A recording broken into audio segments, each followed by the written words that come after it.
Hello everyone, welcome to study vibes education. Study vibes education पर आप सभी का स्वागत है और मैं आशुतोष टल्ला आप सभी का स्वागत करता हूं। जैसा कि थंबनेल में आपने देखा ही होगा कि आज हम अफ्रीका महाद्वीप के बारे में पढ़ने जा रहे हैं। हमने अभी तक 3 महाद्वीप को कंप्लीट किया है। सबसे पहले अंटार्कटिका, फिर ऑस्ट्रेलिया और फिर न्यूजीलैंड। अब चौथे भाग के अंदर हम अफ्रीका का डिस्कशन करेंगे। अफ्रीका बहुत ही अ, बड़ा महाद्वीप है, उसे अलग अनेक देशों से मिलकर बना हुआ है। कम से कम 52 देशों से मिलकर अफ्रीका महाद्वीप बना है, तो उसके ऊपर डिस्कशन करेंगे। चलिए स्टार्ट करते हैं इस वीडियो को। थंबनेल में आपने देख ही लिया कि हम अफ्रीका के बारे में करेंगे। अफ्रीका जो है वो आपको यहाँ से बिल्कुल यहाँ से मैप के अंदर आपको दिख जाएगा, उसको हम डिस्कस करेंगे। माई सेल्फ आशुतोष टल्ला, ये मेरा ब्रीफ इंट्रो। चलिए स्टार्ट करते हैं video. Study bye education online platform है जहाँ पर आप हमसे जुड़ सकते हैं, अपने नॉलेज को बिल्ड कर सकते हैं। साथ ही साथ अदर सोशल मीडिया हैंडल्स पर जुड़ने के लिंक जो है वो डिस्क्रिप्शन में दिया हुआ है। अफ्रीका महाद्वीप, ये अगर मैं ग्लोब के माध्यम से आपको दिखाने की कोशिश करूँ तो अफ्रीका महाद्वीप जो है उसकी स्थिति और इन सब चीज़ों के ऊपर अगर हम बात करेंगे तो आप देखेंगे कि अफ्रीका महाद्वीप जो है वो भारत की बहुत नज़दीकतम में है। गल्फ़ की खाड़ी जो आती है उसके पास में है, मतलब ऑलमोस्ट नज़दीकतम में है। तो ये जो एरिया है ये यहाँ पर स्वेज़ कैनाल बनी हुई है और ये अफ्रीका महाद्वीप इस तरह से स्थित है। आगे हम इसमें देखेंगे कि अफ्रीका महाद्वीप जो है वो किन किन कॉन्टिनेंट्स के पास में है, किन के नियरेस्ट में है और अलग अलग देशों के पास में है। तो पहले एक बार मैप लेते हैं। मैप के अंदर अपन देखते हैं कि अफ्रीका महाद्वीप कहाँ पर है। तो यहाँ पर अफ्रीका महाद्वीप कहाँ है? ये इस जगह अफ्रीका महाद्वीप है। अफ्रीका महाद्वीप के जस्ट पास में अगर आप देखेंगे तो यहाँ पर ऊपर की तरफ देखें तो ये भूमध्य सागर है। ये जो सागर बना हुआ है इसे भूमध्य सागर कहा गया है। मैं इसको बना देता हूँ आपके। कुछ कुछ चीज़ें जो आसपास में जो मेन महत्वपूर्ण चीज़ें होंगी उसे हम डिस्कस करेंगे, पर मैं एक बार इसमें काफ़ी कुछ हमने जो यहाँ पर देखा है वो देखते हैं। ये भूमध्य सागर है। भूमध्य सागर के जस्ट अगर आप देखेंगे तो यहाँ पर ये जो दिख रहा है ना आपको, यहाँ एक जल संधि, रेड कलर ले लेता हूँ समझने में आसानी रहेगी। इसके अंदर जिब्राल्टर जल संधि है वो यहाँ पर पाई जाती है। ठीक है, अब कंटिन्यू करते हैं। जिब्राल्टर जिब्राल्टर जल संधि, अफ्रीका की पहली जल संधि जिब्राल्टर जल संधि। दूसरा हम देखेंगे तो यहाँ पर जो ये जो है, ये जो एरिया डार्क कर दिया मैंने, ये स्वेज कैनाल, ठीक है ना।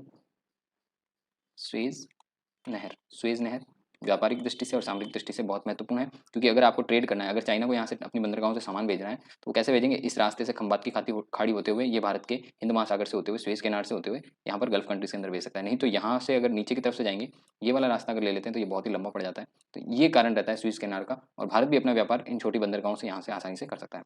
ये जो है ये एशिया है ही, और एशिया के नीचे हमारा प्यारा भारत और एशिया आ गया। और इधर हमने पढ़ लिया ऑस्ट्रेलिया। ऑस्ट्रेलिया के जस्ट नीचे हमने देखा न्यूजीलैंड। ठीक है, ये जो है ये आपका है दक्षिण अमेरिका, और ये ऊपर वाला जाता है वो उत्तरी अमेरिका आ जाएगा।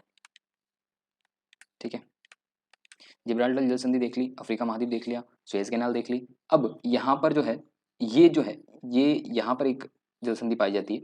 यहाँ पर जो जल संधि पाई जाती है उसे क्या कहा है? जो सागर है, पहले हम सागर के बारे में डिस्कस करते हैं। यहाँ पर जो सागर बना हुआ है वो है लाल सागर। लाल सागर, और लाल सागर के जस्ट नीचे की तरफ जो यहाँ से निकलने का रास्ता जो है वो एक जल संधि है, जल संधि बनी हुई है। उसको आप हाँ, यहाँ पर नाम दिया गया बाबुल मुंडाव जल संधि। बाबुल बाबुल मिंडाव जल संधि। ठीक है ना, बाबुल मिंडाव जल संधि जो है आंसुओं का द्वार भी जिसे कहा जाता है। यहाँ से पानी रह रह के बरसता है, गिरता है, तो इसलिए इसको बाबुल मुंडाव जल संधि भी कहा जाता है। और यहाँ पर जो है ये जो छोटा सा आपको एरिया दिख रहा है अफ्रीका के पास में, अफ्रीका के पास में ये जो एरिया दिख रहा है ये मेडागास्कर है। मेडागास्कर, ये मेडागास्कर है। ठीक है, मेडागास्कर है, ये हमने यहाँ पर देखा। बहुत छोटी छोटी चीजें देखी है, ये हमने मैप के माध्यम से देखा कि हमने क्या क्या पढ़ा है और क्या क्या पढ़ने वाले हैं और क्या क्या चीजें हमने यहाँ पर एक महाद्वीप के अंदर अगर देखा जाए तो अफ्रीका महाद्वीप के आसपास में जुड़ी हुई चीजों को देखा है। सुएज कैनाल, जिब्राल्टर जल संधि, बाबुल मुंडाव जल संधि, मेडागास्कर और बाबुल मुंडाव, ये सारी चीजें हमने पढ़ी। ऊपर भूमध्य सागर है, इधर लाल सागर है। दो सागर, दो जल संधियां और एक स्वेज कैनाल। ठीक है ना, ये तीन चीजें चार चीजें हमने यहाँ पर डिस्कस करी आपके साथ। इसके अंदर अब स्थिति से देखें कि भाई अफ्रीका महाद्वीप या अफ्रीका कॉन्टिनेंट के अंदर अफ्रीका कहाँ स्थित है। छोटी छोटी चीज़ों के बारे में अगर यहाँ डिस्कशन करेंगे तो आपको यहाँ पर आसानी से चीज़ें समझ में आएगी कि किन किन। अब हम देखते हैं कि क्षेत्रफल और जनसंख्या की दृष्टि से अफ्रीका महाद्वीप जो हम अब स्टडी करेंगे अफ्रीका के ऊपर छोटी सी जो महत्वपूर्ण चीज़ें वो यहाँ पर स्टडी करते हैं। जैसा कि आपने प्रीवियस ईयर के लेक्चर्स में सबने देखा ही होगा कि हमने किस तरह से महाद्वीप के बारे में डिस्कशन किया था। जो जो महत्वपूर्ण चीज़ें होती है वो मैं आपको यहाँ पर पहले लिखे हुई रहेगी, वो आपको यहाँ पर समझाने की कोशिश करूँगा। अब देखिए, क्षेत्रफल और जनसंख्या की दृष्टि से देखा जाए तो सबसे बड़ा है, तो यहाँ पर फर्स्ट तो नहीं है, ये सेकंड है। ठीक है ना, दूसरा यहाँ पर सबसे बड़ा महाद्वीप। ठीक है, दूसरा महाद्वीप सबसे बड़ा। इसके बाद अगर देखा जाए तो अफ्रीका महाद्वीप जो है वो आधुनिक मानव की जन्म स्थली है, मतलब आधुनिक मानव जो के निर्माण की जहाँ से बात कही जाती है तो अफ्रीका यहाँ पर सबसे पहले आता है। उसी से पता लगा था कि मानव यहाँ पर कैसे हैं। तो यहाँ पर आधुनिक आधुनिक मानव की मानव की जन्म स्थली।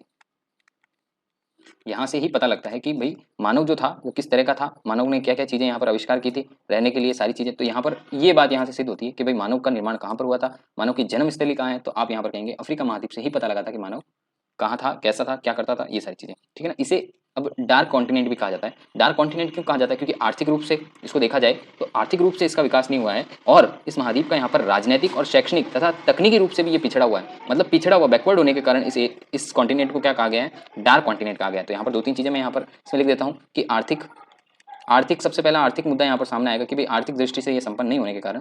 दूसरा देखा जाए तो राजनीतिक रूप से यहाँ पर अस्टेबिलिटी रहती है। यहाँ पर राजनेता जो भी यहाँ बनते हैं वो भ्रष्टाचार से लिप्त रहते हैं, और यहाँ पर विकास नहीं हो पाता, क्योंकि जो पैसा मिला है उसे यूटिलाइजेशन नहीं कर पाएंगे। अगर भ्रष्टाचारी करेंगे तो वो यहाँ पर डेवलपमेंट हो नहीं पाएगा। तो वो दूसरा सबसे बड़ा कारण यहाँ पर बताया गया था। और यहाँ पर देखिए तथा शैक्षिक व तकनीक, शैक्षिक और तकनीक मतलब शिक्षा के क्षेत्र में ये आगे नहीं बढ़ पा रहा। लोगों में अभी भी वही जनजातियां ऐसी है कुछ जो अभी भी वनों में रहती हैं, और उन्हें अभी भी बाहरी दुनिया से, मोबाइल इंटरनेट से अभी भी यहाँ पर नाता नहीं है। तो वो चीज़ें भी यहाँ पर सबसे बड़ा यहाँ पर रोल निभा रही है उनके डेवलपमेंट में या फिर उनके पिछड़ेपन में। तो बैकवर्ड तकनीक रूप में भी ये क्या है? पिछड़े हुए हैं, ठीक है ना। ये सारी चीज़ें इनकी और संज्ञा करती है कि भाई ये चीज़ें। अब अगर किसी व्यक्ति ने ये बात कही गई, पिछड़ा महाद्वीप, ठीक है ना। अब ये बात किसने कही? तो ये बात आपको याद रखना है कि आपके स्टैनले स्टैनले तथा लिविंग स्टैनले तथा लिविंग ने ये बात कही थी। लिविंग स्टोन है इनका नाम, स्टोन, लिविंग स्टोन, ठीक है ना। इन दोनों ने मिलकर ये बात कही थी कि अफ्रीका महाद्वीप जो है वो अंध महाद्वीप की तरह है। तो ये यहाँ पर हमने छोटी छोटी ब्रीफ में इंट्रो ही कह सकते हैं एक तरह से कि अफ्रीका महाद्वीप के बारे में इंट्रो देखा है। अब हम देखते हैं अफ्रीका महाद्वीप कहाँ स्थित है। तो ये छोटा सा मैंने पहले भी बता दिया था वो सारी चीज़ें। दो तीन चीज़ें आपको ध्यान रखनी है। जिब्राल्टर जल संधि, कलर चेंज कर लेते हैं ताकि समझने में आसानी रहे आपको, ठीक है ना। जिब्राल्टर जल संधि, यहाँ पर को क्या नाम है, मेडागास्कर, दो तीन चीज़ें हैं।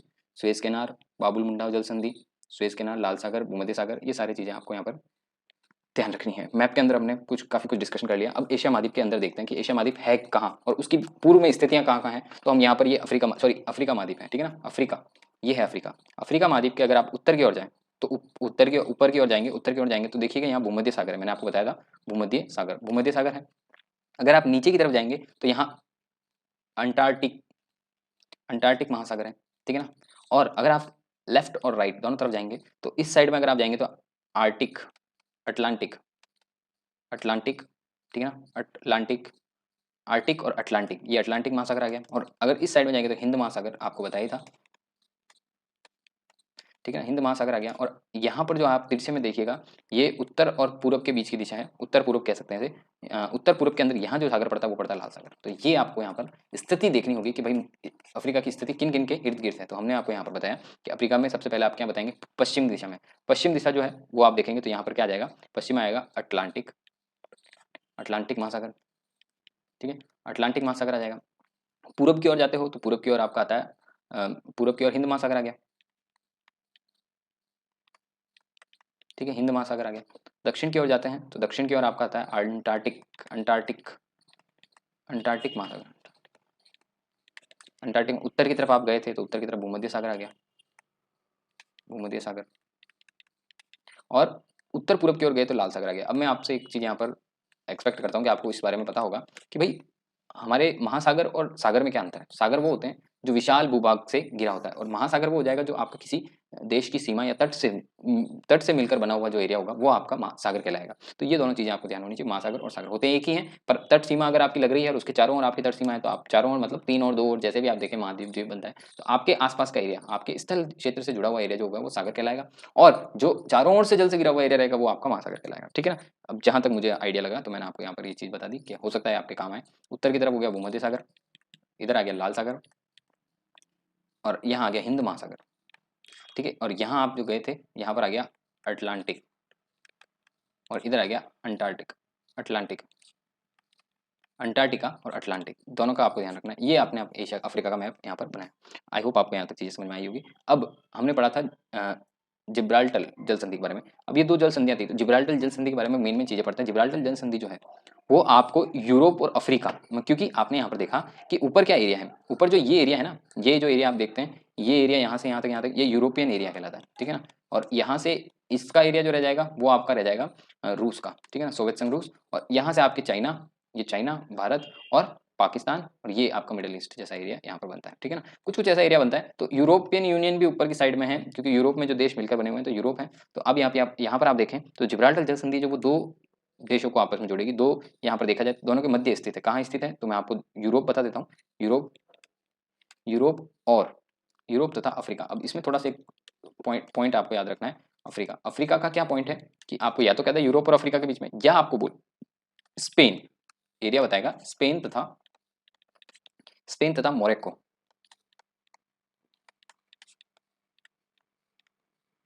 ठीक है। स्पेन तथा मोरक्को के मध्य स्थित है। ये दोनों आपके साथ नाम आ सकते हैं, या फिर यूरोप और अफ्रीका आ जाए, या फिर स्पेन तथा मोरक्को आ जाए, तो भी आपको यही लगानी है, ठीक है ना। इसमें इसमें एक और चीज है कि भूमध्य सागर जो है, भूमध्य सागर का प्रवेश द्वार या भूमध्य सागर की कुंजी कहा जाता है किसको, जिब्राल्टर जल संधि को।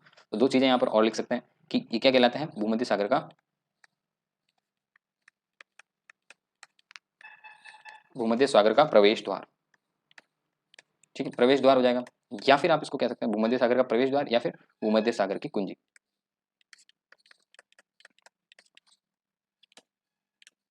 ठीक है। ये दोनों चीजें आपको यहाँ पे, जिब्राल्टर जल संधि के बारे में मैंने पढ़ा, स्थिति पढ़ी, उसके बाद में दोनों के कुछ निकनेम बोले जाते हैं तो वो हमने पढ़ा। बाबुल मुंडाव जल संधि, बाबुल मुंडाव जल संधि जो आपको बताई थी वो यहाँ पर सुएज कैनाल के नीचे की तरफ बताई थी,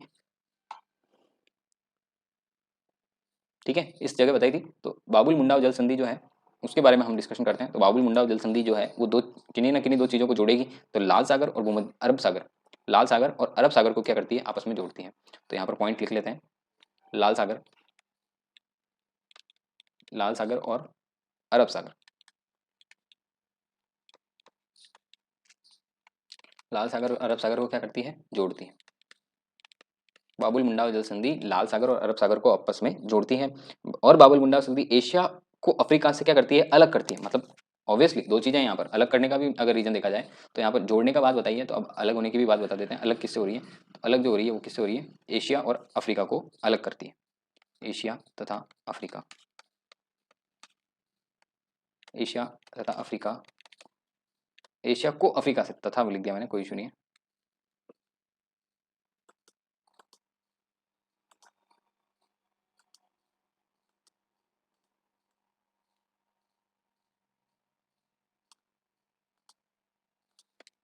एशिया को अफ्रीका से, एशिया को अफ्रीका से अलग करती है, ठीक है। यहाँ तक आपको समझ में आया होगा, ठीक है। ये छोटी छोटी चीजें हैं जो हम एक एक लाइन में जो चीजें हम याद कर सकते हैं, वो सारी चीजें मैं आपके सामने रिप्रेजेंट कर रहा हूँ। अब आप एक चीज देखिएगा, अगर आपके पास मैप है तो आप ध्यान से देखिएगा कि अफ्रीका महाद्वीप को कौन कौन सी रेखाएं आपस में काटती है। एक बार मैप देखिएगा, मैं मैप शायद लाया भी हूँ। यहाँ पर आप देखिए,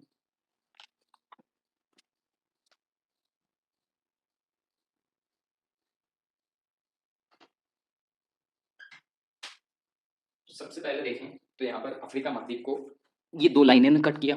ये हम ग्लोब के अंदर देखेंगे ना, तो ये लाइंस जो होती हैं, कर्क रेखा, मकर रेखा, भूमध्य रेखा और ग्रीनविच रेखा, ये नाम आपने सुने होंगे पहले।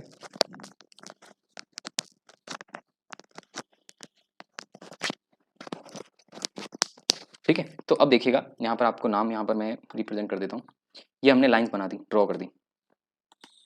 ये लाइंस जो हैं ये आपकी ड्रॉ होगी। देखिएगा सबसे पहले ये जो लाइन है ऊपर वाली, ये लाइन जो है वो आपकी पहली लाइन जो है कर्क रेखा, कर्क रेखा, ठीक है। सेकंड लाइन जो है बीच में वो है भूमध्य रेखा, ठीक है। और थर्ड लाइन जो आपकी यहाँ पर दिखाई जा रही है, ये लाइन हो गई आपकी मकर रेखा, ठीक है। अब आपको ये चीजें याद रखनी है। और ये जो है फोर्थ लाइन, ये आपकी ग्रीनविच रेखा, ग्रीनविच रेखा। ये आपकी चारों लाइनें हमने बता दी कि कौन कौन सी रेखा यहाँ काटती है। तो चारों, अगर आपको पूछा जाए कि चारों महत्वपूर्ण रेखाएं गुजरती है, ऐसा कौन सा महाद्वीप है, या अफ्रीका ऐसा महाद्वीप है, एकमात्र ऐसा महाद्वीप है जहाँ पर चारों महत्वपूर्ण रेखाएं गुजरती हैं। अफ्रीका, अफ्रीका महाद्वीप, अफ्रीका महाद्वीप एकमात्र, एकमात्र ऐसा महाद्वीप है, एकमात्र ऐसा महाद्वीप है जिससे चार महत्वपूर्ण रेखाएं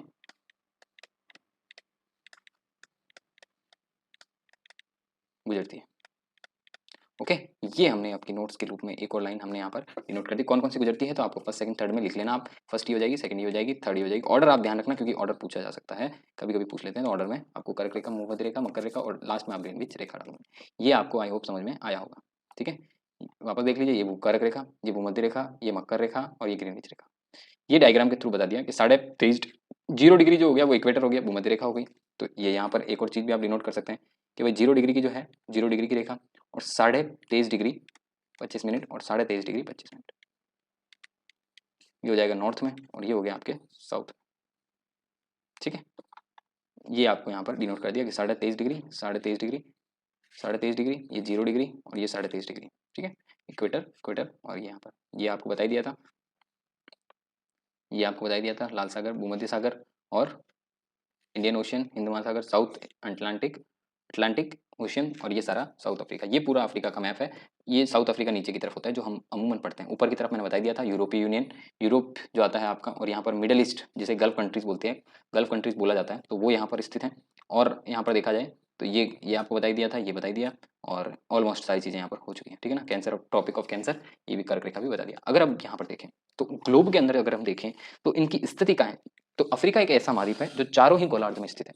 चारों गोलार्ध में स्थित का मतलब क्या हुआ कि आप इसको ढंग से देखें। अभी देखिएगा ये आपका ग्लोब बना हुआ है, मैं 2 डायमेंशन में तो इसको बता सकता हूँ, 3 डायमेंशन नहीं बता पाएंगे अभी। 2 डायमेंशन में अगर ये लाइन निकलती है यहाँ से, ग्रीनविच रेखा अगर यहाँ से जाती है और अगले में देखें तो ये आपकी जाती है भूमध्य रेखा। ठीक है ना, ग्रीनविच रेखा अगर गई, ग्रीनविच रेखा गई तो अफ्रीका को 2 हिस्सों में बांट देती है। तो ये क्या हो गया, अफ्रीका को 2 हिस्सों में बांट देती है। मैं इसको आपको लिख देता हूँ। ठीक है, अफ्रीका को 2 हिस्सों में बांटती है तो सबसे पहला जो हिस्सा हो जाएगा ये हो जाएगा पूर्वी गोलार्ध। ठीक है, ये एक हिस्से में बांट दिया और ये जो बच ये इधर साइड का जो रहता है ये पूर्वी गोलार्ध, वो पश्चिमी गोलार्ध, ये पूर्वी गोलार्ध, दो गोलार्धों में हिस्सों में पाया गया है। ठीक है, दो गोलार्धों के हिस्सों में पाया गया है।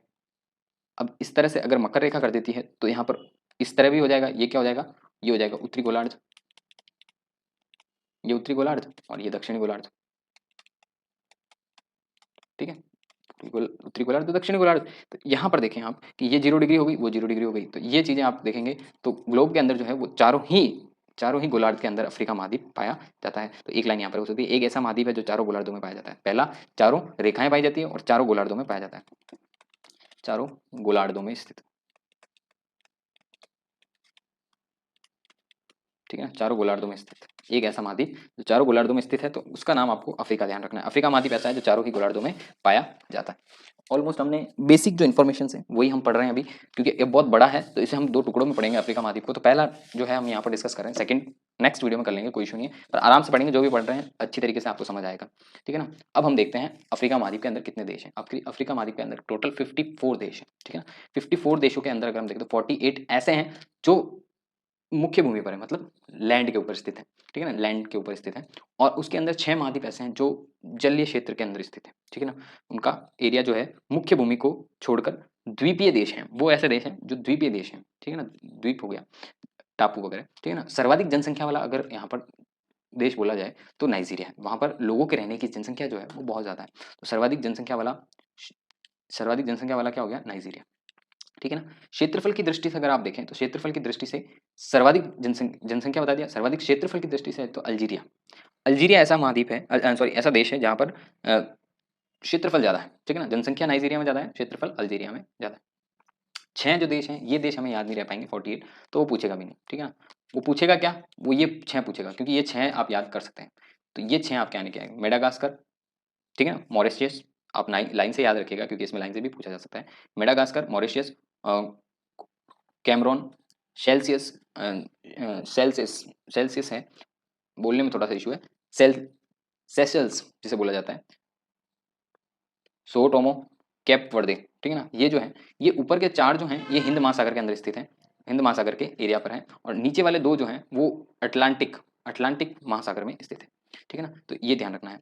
ऊपर के 4 मेडागास्कर, मॉरिशियस, कॉमरोन और सेशल्स, ये जो हैं ये 4 आपके हिंद महासागर में। नीचे के 2 जो हैं वो कैप वर्दे और सोमो टोमो, सो साओ टोमो जो है वो यहाँ पर अंटार्कटिका में स्थित है। ये आपको 6 नाम जो है बहुत आईएमपी है, ये आपको याद रखने, कभी कभी यही पूछे जाते हैं लाइन से कि इनमें से कौन सा है कौन सा नहीं है। अब हम आते हैं अफ्रीका महाद्वीप के अंदर। अफ्रीका महाद्वीप के अंदर आने पर सबसे पहले हम भौगोलिक दृष्टि से देखेंगे कि क्या-क्या चीज़ें यहाँ पर स्थित हैं। तो हम पर्वत और पठार पर आ जाते हैं। सबसे पहले पर्वत श्रेणियों पर ही रहते हैं तो ताकि अच्छे तरीके से याद रहेगा। आपको एटलस अगर आपके पास है तो एटलस में आप देखिएगा यहाँ पर एटलस पर्वत श्रृंखला पाई जाती है। क्या पाई जाती है? एटलस पर्वत श्रृंखला। ये एटलस पर्वत श्रृंखला इसी एरिया में, मैं बाहर चला गया हूँ, बाहर नहीं है, ठीक है ना? मैप आपके साथ लेकर आए हैं ताकि आपको डिस्कशन आसानी से किया जा सके, ठीक है ना?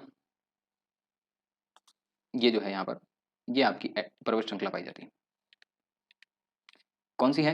एटलस पर्वत श्रृंखला, एटलस पर्वत श्रेणी।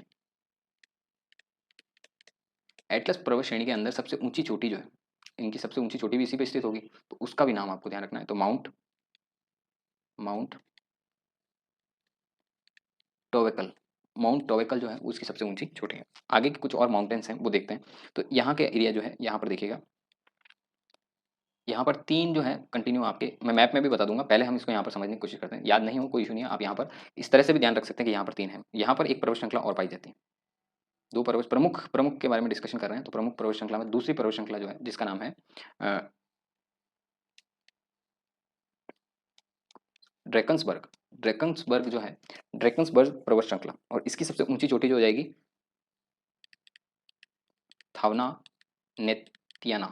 थावना नेतियाना जो है ये इसकी सबसे ऊंची चोटी हो जाएगी और ये पर्वत श्रृंखला है ही। ठीक है, 2 पर्वत श्रृंखलाएं हैं प्रमुख और दोनों की सबसे ऊंची चोटियां आपको ध्यान रखनी है। यहाँ पर जो है माउंटेन पड़ता है, माउंटेन केनिया, केनिया का माउंटेन है। यहाँ उसके प्रमुख माउंटेन में एक और माउंटेन आता है जैसे किलीमंजारो, किलीमंजारो, किलीमंजारो, ये भी बहुत ज़्यादा पढ़ा है हमने बचपन में, अगर जीके में आपने पढ़ा होगा तो अफ्रीका कॉन्टिनेंट के बारे में। ये जो है ये यहाँ पर आपका रूवेजोरी, माउंट रूवेजोरी, माउंट रूवेजोरी, माउंट रूवेजोरी जो है वो चंद्रमा का पर्वत कहा जाता है। क्या कहा जाता है? चंद्रमा का पर्वत। माउंट रूवेजोरी जो है वो moon of the mountain of the moon कहा जाता है, चंद्रमा का पर्वत, ठीक है। इनके बारे में पढ़ा, 2 पर्वत श्रृंखलाएं पढ़ी, दोनों की बड़ी बड़ी चोटियां, और 3 बीच में पर्वत श्रृंखलाएं पढ़ी। बस ये खास खास है जो हमने यहाँ पर पढ़ी आपके साथ। पहले पे स्थित, पहले पूरे पूरा हमने यहाँ पर डिस्कशन कर लिया। पहले टॉपिक पर आते हैं, एटलस पर्वत श्रृंखला। एटलस पर्वत श्रृंखला जो है वो कहाँ पाई जाती है? तो अफ्रीका के अंदर है, तो अफ्रीका महाद्वीप में है। और ऊपर की तरफ थी, अगर आपको यहाँ पर दिशा देखें तो ये उत्तर दिशा हो जाती है, ये पूरब और पश्चिम, तो यहाँ क्या हो गई? उत्तर पूरब। तो अब स्थित कहाँ है? उत्तर पूरब में, ठीक है ना। कहाँ स्थित है? उत्तर पूरब में, उत्तर पूरब में स्थित है। और कैसी है? तो ये एक नवीन वलित पर्वत श्रृंखला है। वलित मतलब वलिताकार घूमती हुई पर्वत श्रृंखला है, ठीक है ना। विस्तार अगर इसका देखा जाए तो इसका विस्तार 3 देशों के अंदर, मतलब किस किन किन देशों में पाई जाती है? तो सबसे पहले आपको ध्यान रखना, सबसे बड़ा देश कौन सा था? तो अल्जीरिया। अल्जीरिया के अंदर तो पाएगी जाएगी, सबसे बड़ा देश है। सबसे बड़े देश के अंदर सबसे बड़ी पर्वत श्रृंखला होगी ही होगी। मॉरिशस नहीं, मोरक्को, मोरक्को के अंदर पाई जाती है। और तीसरा नाम जो आ जाएगा आपका टूनेशिया, ट्यूनीशिया, ट्यूनीशिया के अंदर भी ये पाई जाती है। तीनों नाम आपको ध्यान रखना है, Algeria, Mauritius, Morocco, sorry Morocco और ट्यूनीशिया। इन तीनों के अंदर एटलस पर्वत श्रृंखला पाई जाती है। एटलस पर्वत श्रृंखला की सबसे ऊंची चोटी अगर पूछा जाए तो माउंट, क्या बताया था? माउंट माउंट टॉवेकल। माउंट टॉवेकल जो है वो सबसे ऊंची पर्वत चोटी है, ये आपको ध्यान रखना है। ये हमने यहाँ पर माउंट एटलस पर्वत श्रृंखला के बारे में पढ़ा। अगला जो है वो ड्रैकन्सबर्ग, ड्रैकन्सबर्ग के बारे में हमने पढ़ा। ड्रैकन्सबर्ग पर्वत श्रृंखला स्थित कहाँ है? तो ड्रैकन्सबर्ग सबसे नीचे स्थित है, दक्षिण के हिस्से में स्थित है। तो इसको क्या बता देंगे? ये जो हिस्सा रह जाएगा वो दक्षिण में स्थित है, ठीक है ना। दक्षिण में स्थित प्राचीन वलित पर्वत श्रृंखला, वो नवीन थी, ये प्राचीन है, ठीक है ना। दोनों का ध्यान रखना, वो नवीन वलित पर्वत श्रृंखला है, तो ये प्राचीन पर्वत श्रृंखला तो दक्षिण में स्थित है, दक्षिण में स्थित है। और कैसी है? प्राचीन वलित पर्वत श्रृंखला, ठीक है ना। ये प्राचीन वलित पर्वत श्रृंखला हो गई, दक्षिण में स्थित है। सबसे ऊंची चोटी अगर मैंने इसमें बताया था थनवा, थनवा थनवा नेत्याना, थनवा नेत्याना जो है वो इसकी सबसे बड़ी सबसे ऊंची पर्वत श्रृंखला है। थनवा थनवाना नेतियाना, नेतियाना, थनवाना नेतियाना जो है वो इसकी सबसे ऊंची पर्वत चोटी है। सर्वाधिक अगर यहाँ पर जाए तो यहाँ पर सर्वाधिक क्या चीजें पाई जाती है? तो सर्वाधिक यहाँ पर पाया जाता है स्वर्ण, गोल्ड पाया जाता है। और यहाँ पर क्या पाया जाता है? डायमंड, हीरे। गोल्ड और हीरे के क्या है यहाँ पर? भंडार है। गोल्ड और हीरे के भंडार कहाँ पाए जाते हैं? तो आप कह सकते हैं कि डेक्कनबर्ग्स जो पर्वत श्रृंखला है अफ्रीका की, उसके अंदर गोल्ड और हीरे जो हैं सर्वाधिक डेक्कनबर्ग में पाए जाते हैं। प्राचीन पर्वत श्रृंखला है, इसके बारे में पढ़ा। अब हमने इसके बाद में पढ़ा था किलीमंजारो। किलीमंजारो जाता था बीच में था स्थित। किलीमंजारो जो है वो कहाँ स्थित है? तो किलीमंजारो स्थित है आपके अफ्रीका के मध्य में स्थित है, ठीक है ना। अफ्रीका के मध्य में स्थित है। और इसके अंदर देखा जाए तंजानिया में स्थित एक मृत क्या कह सकते हैं, ज्वालामुखी है। कैसा है, तो मध्य में स्थित है, पर अब जगह बतानी पड़ेगी, तो तंजानिया में, तंजानिया में स्थित, तंजानिया में स्थित, तंजानिया में स्थित है। और कैसी है कि मृत ज्वालामुखी है, ठीक है ना, ज्वालामुखी से बना हुआ पर्वत श्रृंखला है, तो मृत ज्वालामुखी पर्वत, ठीक है, ये आप ध्यान रखेंगे कि कैसी है, तंजानिया में स्थित है, मृत ज्वालामुखी। सबसे ऊंची चोटी अगर इसमें पूछा जाएगा आपको, तो किलिमंजारो में अफ्रीका में सबसे ऊंची चोटी भी यही है। सबसे ऊंची चोटी किसकी, अफ्रीका की। किलिमंजारो जो है वो सबसे ऊंची चोटी है किसकी, अफ्रीका की, ये आपको ध्यान रखना है। सबसे ऊंची चोटी के बारे में पूछा जाए अफ्रीका की, तो वो किलिमंजारो है, ठीक है ना। किलिमंजारो जो है वो पर्वत श्रृंखला, पर्वत चोटी जो है वो बर्फ से ढकी हुई रहती है, बर्फ से ढकी हुई रहती है, इसलिए इसको क्या बोला जाता है, great white mountain. Great white mountain क्यों कहा जाता है, क्योंकि ये क्या है, बर्फ से ढकी हुई रहती है, बर्फ से, बर्फ से ढकी रहती है रहने के कारण, ठीक है ना, बर्फ से ढके रहने के कारण इसको क्या बोला जाता है, ग्रेट व्हाइट माउंटेन, ये यहाँ पर इसको कहा जाता है। अगली पर्वत श्रृंखला पर आते हैं, केनिया। केनिया जो है ये भी मध्य में स्थित है। केनिया जो है वो इथोपिया और केनिया की सीमा पर स्थित है। अफ्रीका के दो देश आ जाते हैं, तो ये कहाँ स्थित है, तो केनिया और केनिया और इथोपिया, केनिया और इथोपिया, केनिया और इथोपिया की सीमा पर स्थित है,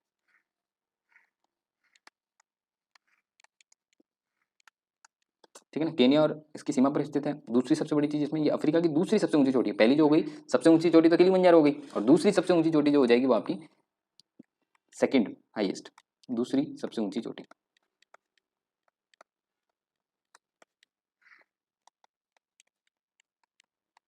ठीक है ना। पहली जो हो गई सबसे ऊंची चोटी तो आपको बताई था अभी मैंने, ठीक है ना, ये जो है सबसे ऊंची चोटी हो गई फर्स्ट,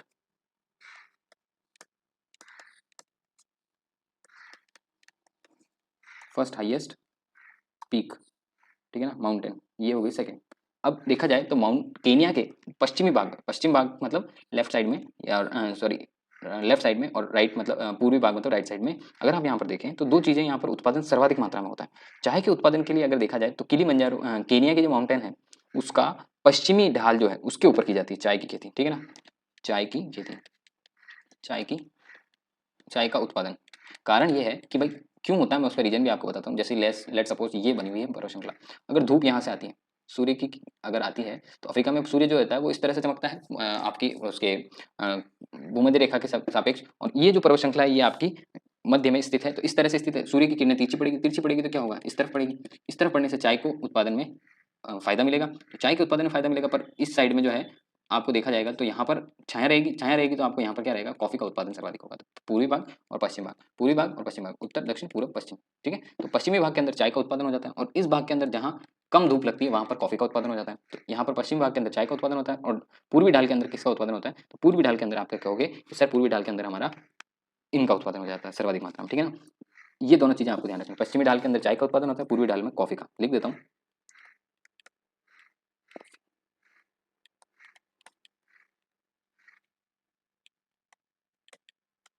ठीक है ना, कॉफी का प्रोडक्शन जो होता है वो किधर होता है, पूर्वी ढाल के अंदर होता है। आई होप आपको केनिया महाद्वीप के बारे में, केनिया माउंटेन के बारे में पता चला होगा। अब रूवी जोरी, रूवे जोरी, रूवे जोरी जो है वो भी एक माउंटेन है। कहाँ स्थित है, तो ये कॉन्गो गणराज्य और युगांडा देश की में स्थित है, दोनों में स्थित है, तो दोनों के लिए बोल देंगे कहाँ स्थित है, कॉन्गो, कॉन्गो गणराज्य, कॉन्गो गणराज्य और युगांडा,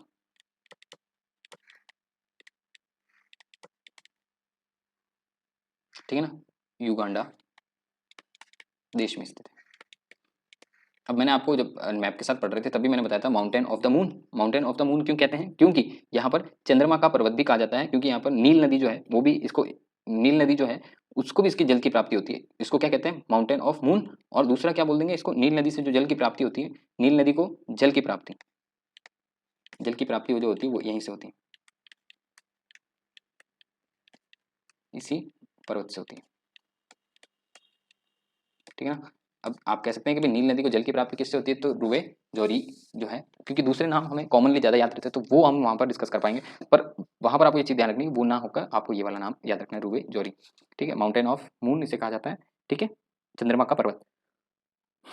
अब हमने यहाँ तक का जो पढ़ा ना उसको एक बार डिस्कस वापस कर लेते हैं, फिर हम आगे की तरफ चलेंगे। आई होप आपको अगर टाइम ज़्यादा लगेगा तो हम इसको दो टुकड़ों में कर लेंगे, कोई इशू नहीं, क्योंकि बड़ा है, थोड़ा सा बड़ा है, तो इसको पढ़ना भी उसी तरीके से रहेगा। पहला जो हमने पढ़ा था, तो फर्स्ट में आपने पढ़ा था यहाँ पर क्या पढ़ा था, एटलस, नीचे आपने दो पर्वत श्रेणियाँ थी तो दोनों को पढ़ा था। तो नीचे आपने जो पढ़ा था वो क्या नाम है, किलिमंजारो, ठीक है ना। दो पढ़ी थी आपने, डेकन्सबर्ग पहला जो हो गया वो आपका हो गया माउंट एटलस पर्वत श्रृंखला, नीचे आ गई डेकन्सबर्ग, फिर आपका आ गया केनिया, फिर आपका आ गया किलिमंजारो और लास्ट में आपका आ गया रुवेजोरी, ठीक है ना। मैं इसको लिख देता हूँ ताकि आपको याद रहे। एटलस, एटलस पर्वत श्रृंखला, ठीक है, डेकन्सबर्ग, डेकन्सबर्ग, ठीक है, फिर आपके यहाँ पर आ जाएगा माउंट केनिया, केनिया के अंदर स्थित है, फिर आ जाएगा माउंट किलिमंजारो और लास्ट में आपका जो आएगा वो आ जाएगा माउंट रुवे जोरी, रुवे जोरी। ओके, वापस देख लेते हैं। एटलस पर्वत श्रृंखला, डेकन्सबर्ग, केनिया, ठीक है ना, किलिमंजारो और रुबे जोरी, ये हमने यहाँ पर आपके साथ डिस्कस किया। आई होप आपको यहाँ तक लेक्चर समझ में आया होगा। जो मेरी स्पीड है उससे नॉर्मल स्पीड से चल रहे हैं क्योंकि ये समझने वाली चीज़ें तो यहाँ पर ज़्यादा समय दिया जाएगा। लेक्चर थोड़ा सा लंबा हो सकता है तो क्षमा प्रार्थी हूँ। यहाँ से हम इस जिले पढ़ेंगे, इसके बाद में हम इसको खत्म कर देंगे। यहाँ पर ये फिनिश टाइम हमारा। अगले वाले वीडियो में हम इसके आगे वाला पार्ट कर लेंगे। देखिए अफ्रीका महाद्वीप के यहाँ पर प्रमुख जिले, लेक ऑफ अफ्रीका, अफ्रीका की यहाँ पर जिलों के बारे में डिस्कस करेंगे। तो यहाँ पर कुछ प्रमुख जिले हैं जो हम यहाँ पर डिस्कस, नाम सारे देख लेते हैं, कोई नहीं, मैं जो बोलता जाता हूँ वो सुन लीजिएगा। विक्टोरिया झील जो है वो सबसे ज़्यादा फेमस है, तो विक्टोरिया झील यहाँ पर आपकी ये यहाँ पर स्थित है, ठीक है ना। विक्टोरिया के बारे में क्वेश्चन पूछे जाते हैं। माउंट केनिया, केनिया की जो झील है mount Kenya, sorry mount Kenya क्या, वोल्टास झील, वोल्टास झील है, वोल्टास झील घाना के देश में स्थित है। घाना यहाँ पर एक छोटा सा देश है, वहाँ पर स्थित है, वो मैं आपको आगे इसकी एक और पिक्चर है उसके अंदर बता दूंगा। ताना, ताना झील, ये ताना झील आ गई। उसके बाद में आप देखिएगा टेंगानिका, ये टेंगानिका जो है ये झील यहाँ पर स्थित है। और उसके बाद में आपको देखोगे तो यहाँ पर आएगा मालवी, मालवी जिसे न्यासा, न्यासा भी कहा जाता है, मालवी झील जिसे न्यासा भी कहा जाता है, दोनों नाम है तो आपको दोनों ध्यान रखना है। और एक लास्ट की जो है चांद झील, चांद झील, ये झीलें प्रमुख झीलें हैं। अल्बर्ट भी है यहाँ पर, तुरखाना ये भी एक झील है, पर प्रमुख झीलें जो है उसके बारे में हम डिस्कस, इनके बारे में कभी क्वेश्चन पूछे नहीं जाते हैं तो हमने इसको डिस्कस नहीं किया यहाँ पर। कोई इशू नहीं, मैं आपको नाम यहाँ पर फिर भी बता देता हूँ। अफ्रीका महाद्वीप जो है, अफ्रीका महाद्वीप के बारे में हमने यहाँ पर डिस्कस किया। ये छोटी छोटी चीज़ें थी जो हमने यहाँ पर डिस्कस की थी। अब आगे की तरफ चलते हैं, इनके बारे में हम और भी डिस्कस करेंगे। विक्टोरिया झील, सबसे पहली झील आती है विक्टोरिया झील। विक्टोरिया झील जो है उसकी सीमा बनाती है, ये महत्वपूर्ण कुछ कुछ एरिया है उसके अंदर सीमा बनाती है, 3 देशों के अंदर सीमाएं बनाती है। तो पहला है केनिया, केनिया के अंदर ये सीमा बनाती है, मतलब इस तरह से स्थित है, जैसे ये हो गई, ये हो गई, ये हो गई, इस तरह से स्थित है, तो ये सीमाएं बनाती है, मतलब इसी की सीमा बनती है तीनों देशों की। तो ये सीमाएं बनाएगी, पहले केनिया हो गई, फिर तंजानिया, तंजानिया और लास्ट में आपकी युगांडा। ये आपकी झीलें हैं जो आपके सीमाएं बनाती हैं। विक्टोरिया झील, विक्टोरिया झील सबसे बड़ी झील है अफ्रीका की, ये अफ्रीका की सबसे बड़ी झील, ठीक है, अफ्रीका की क्या है, अफ्रीका की सबसे बड़ी झील, अफ्रीका की कैसी है, सबसे बड़ी झील है, ठीक है ना। विश्व की दूसरी सबसे मीठे पानी की झील है। अब ये भी देख लेते हैं, अगर अफ्रीका की सबसे बड़ी है तो विश्व की कौन सी होगी, वर्ल्ड की, वर्ल्ड की दूसरी, वर्ल्ड की दूसरी सबसे बड़ी मीठे पानी की झील, मीठे पानी की झील, ठीक है, वर्ल्ड की दूसरी सबसे बड़ी मीठे पानी की झील, विश्व की तीसरी सबसे बड़ी झील, क्षेत्रफल की दृष्टि से अगर देखा जाए तो वर्ल्ड की एरिया के अंदर देखा जाए, क्षेत्रफल, क्षेत्रफल में अगर इसको आप देखा जाए, थोड़ा सा तिरछा लिखा जा रहा है स्लोप में, कोई नहीं मैं इसको सीधा कर लेता हूँ।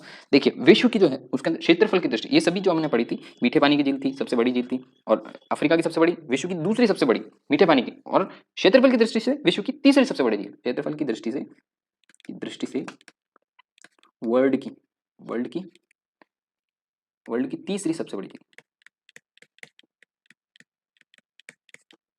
ठीक है ना, वर्ल्ड की तीसरी सबसे बड़ी क्या है, झील।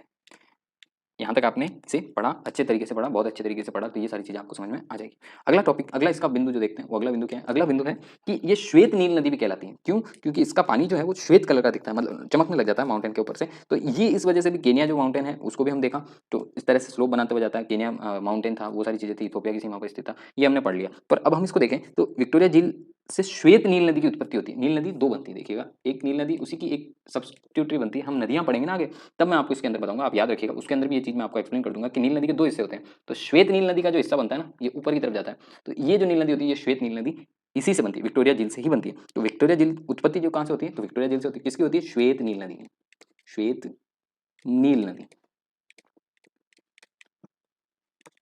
श्वेत नील नदी की उत्पत्ति अगर कहीं से होती है तो वो होती है विक्टोरिया झील से। विक्टोरिया झील जो है विषुवत रेखा पर स्थित है, ये आपको ध्यान रखना है। स्थिति कहाँ है, तो ये कहाँ स्थित है, विषुवत रेखा पर, विषुवत रेखा पर स्थित। यहाँ तक आई होप आपको समझ में आया होगा, मैंने बहुत फास्ट लिखा, पर जो आपको समझने की मैं लर्न करते बोलता जा रहा हूँ साथ साथ में, तो आपको वो भी चीज़ ध्यान रखनी है। विक्टोरिया झील Kenya, Tanzania, Uganda, Kenya, Tanzania, Uganda तीनों देशों की सीमा बनाती है। अफ्रीका की सबसे बड़ी झील है, दूसरी वर्ल्ड की सबसे बड़ी मीठे पानी की झील है, और एरिया की दृष्टि से तीसरी वर्ल्ड की सबसे बड़ी झील है, और श्वेत नील नदी की उत्पत्ति इसी से होती है, और विषुवत रेखा पर स्थित है तो विक्टोरिया झील है। यहाँ तक आप आई होप आपको समझ में आया होगा। वोल्टास झील, वोल्टास झील जो है मैंने बताया था घाना देश में स्थित है। कहाँ स्थित है, घाना में स्थित है, घाना देश में स्थित है, ठीक है ना, गाना देश में स्थित है। विश्व की सबसे बड़ी मानवकृत झील है, ठीक है ना। तो वर्ल्ड, विश्व की क्या है, विश्व की सबसे बड़ी, सबसे बड़ी मानवकृत, मानव निर्मित, कृत मतलब मानव निर्मित झील। आई होप यहाँ तक भी आपको समझ में आया। बहुत छोटी छोटी चीजें आएगी इसके अंदर, अपन फटाक से जिले तो भी हो जाएगी, कोई इशू वाली बात नहीं। तीसरा, ग्रीनविच रेखा पर स्थित है। अभी ग्रीनविच रेखा हमने बताई दी थी आपको, तो ग्रीनविच रेखा पर,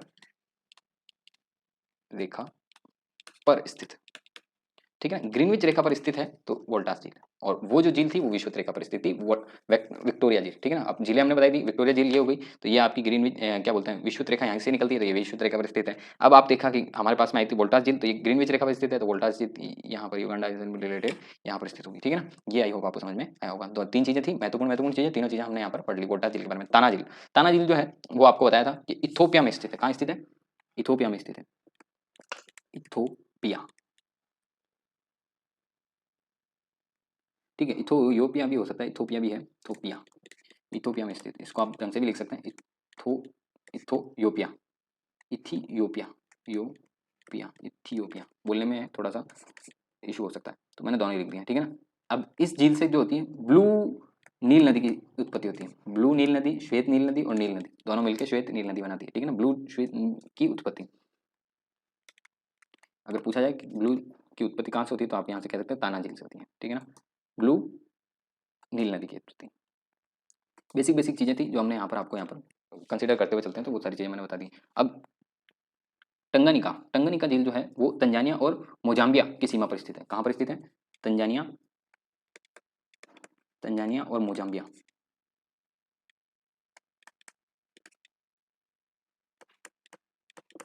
तंजानिया और मोजाम्बिया की सीमा पर स्थित है,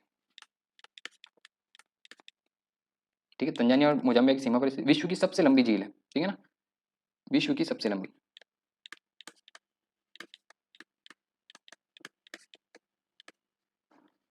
सबसे लंबी के मामले में आएगा तो टंगानिका झील होती है। विश्व की दूसरी सबसे गहरी भी झील है यही है, ठीक है ना। लंबी है, लंबी होने के साथ साथ में क्या है, विश्व की, वर्ल्ड की दूसरी सबसे गहरी झील। डीप की अगर कहेंगे तो डीप में भी यही झील आती है, टंगानिका। लास्ट है मालवी, सॉरी सेकंड लास्ट है मालवी, या इसका नाम एक और है नियासा, जो हमने आपको डायग्राम के अंदर बताया था नियासा झील, इसको अभी नया नाम दे दिया है, मालवी पुराना नाम है। मालवी जो है ये दो तीन एरिया के अंदर फैलती है, स्थित है, सीमा बनाती है, तो मालवी, अब मालवी आया है तो मालवी खुद रहेगा ही, मालवी देश। फिर आप इसमें देखेंगे तंजानिया, तंजानिया, और सेकंड में आ जाएगा मोजाम्बिया तथा मोजाम्बिया। मैं मैप में अभी बताऊंगा इसको, सीमा पर स्थित है, ओके। ये यहाँ पर हमने देखा। लास्ट जो है चार्ड, चांड बोलते हैं जैसे, चांड ये जो है ये चार देशों के अंदर स्थित है, चार देशों की सीमा बनाती है। चार देशों की, कौन कौन से देशों की सीमा बनाती है, तो पहला जो है वो, पहला देश जो आपका आएगा वो आएगा नाइजीरिया, नाइजीर सॉरी, नाइजीर, नाइजीरिया आना ही था, नाइजीर, नाइजीरिया, कैमरून और चांडकुद चौथा। ये चारों देश जो हैं इसकी सीमाएं बनाती है चांड झील। तो झीलों के बारे में हमने यहाँ पर आपसे डिस्कस किया। आई होप आपको यहाँ तक सारी चीज़ें समझ में आई होगी। ये मैंने यहाँ पर सारी चीज़ें बता दी थी वैसे तो, फिर भी हम देख लेते हैं ये सारी चीज़ें आपको यहाँ पर डिस्कस की हमने। आई होप आपको लेक्चर्स पर पसंद आया होगा। मैं इसका रिवाइज भी करा देता पर बहुत लंबा वीडियो हो जाएगा, थोड़ा सा रिवाइज करूँगा तो और ज़्यादा लंबा हो जाएगा, तो आप इसको रिवाइज कर लीजिएगा, दो बार इसको वीडियो को देखिएगा, आपको समझ में आ जाएगा। Thank you so much for watching, have a great day. जय हिंद, जय भारत, मिलते हैं अगले वीडियो में।